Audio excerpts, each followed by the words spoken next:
Hello everyone, in this video I will explain the difficulties I face and the strategies I use in translating a book review of How to Win Friends and Influence People by Dale Carnegie.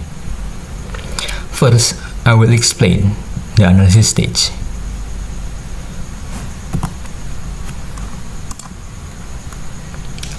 First of all, I will read the translation first. How to Win Friends and Influence People. How to Win Friends and Influence People, buku klasik dengan tema pengembangan diri karya Dale Carnegie yang tak lekang waktu. Buku ini menawarkan kita pemahaman yang mendalam tentang cara membangun hubungan antar manusia yang sehat dan efektif. Dengan bahasa yang ringan dan mudah diikuti, tak heran jika buku ini sering menjadi rujukan utama bagi pembaca yang ingin meningkatkan kualitas komunikasi mereka. Buku ini berfokus pada prinsip-prinsip praktis yang dapat langsung diterapkan dalam kehidupan sehari-hari kita. Dale Carnegie menyoroti pentingnya empati, kesediaan kita untuk benar-benar mendengarkan orang lain, serta ketulusan kita dalam memperlakukan orang lain.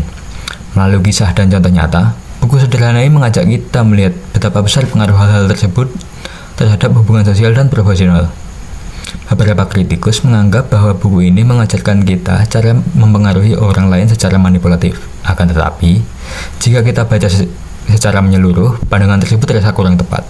Dale Carnegie justru menekankan nilai kebaikan, penghargaan, dan pemahaman sebagai fondasi interaksi antar manusia. Buku ini tidak mengajarkan kita tipu daya, melainkan mengajak kita menjadi pribadi yang lebih peka dan menghargai orang lain secara tulus.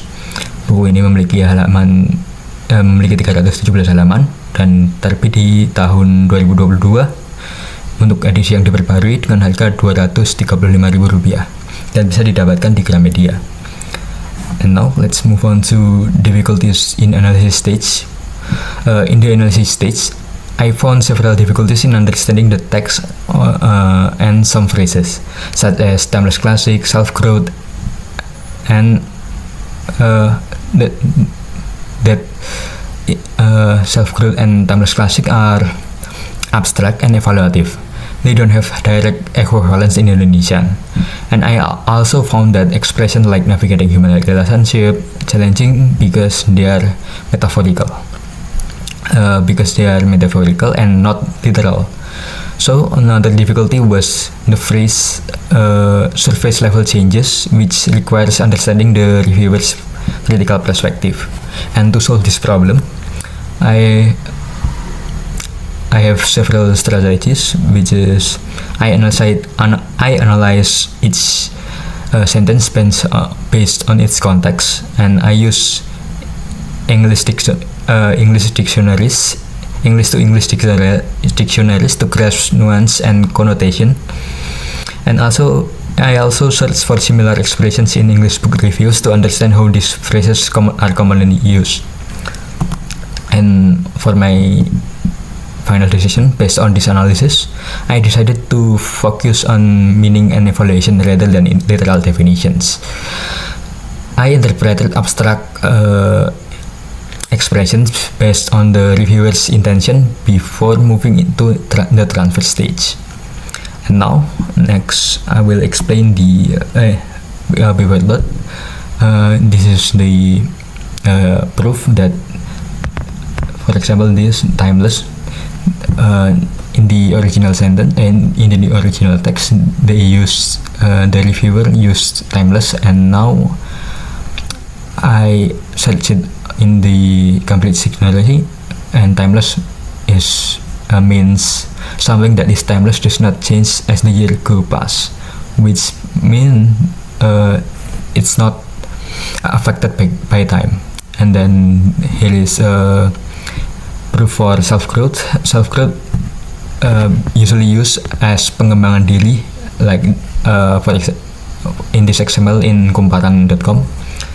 And then this is what timeless means in Indonesian, tak lekang oleh waktu, which I use in my translation text. And now let's move on to difficulties in transferring stage. In the transferring stage, my main difficulty was transferring meaning into Indonesian without sounding literal. And the original text used a long sentences that contain several ideas. And if translated directly, these sentences would sound unnatural in Indonesian. So by maintaining the balanced tone between praise and criticism was also challenging for me. Some English expressions do not sound unnatural in Indonesian book reviews, so if translated word for word. And to address this, I use several strategies like paraphrasing long sentences into shorter Indonesian structures, and then adapting expressions to commonly used Indonesian review language, comparing several word choices using dictionaries and online references. And for my final decisions is in this stage was to prioritize meaning over sentence structure. So I choose expressions that sound natural to Indonesian readers, even if the structure differs from the source text, but still maintain the tone of the previous reviewer. For example, here is Polri terbitkan buku Rasa Bayangkara Nusantara sebagai rujukan, which I use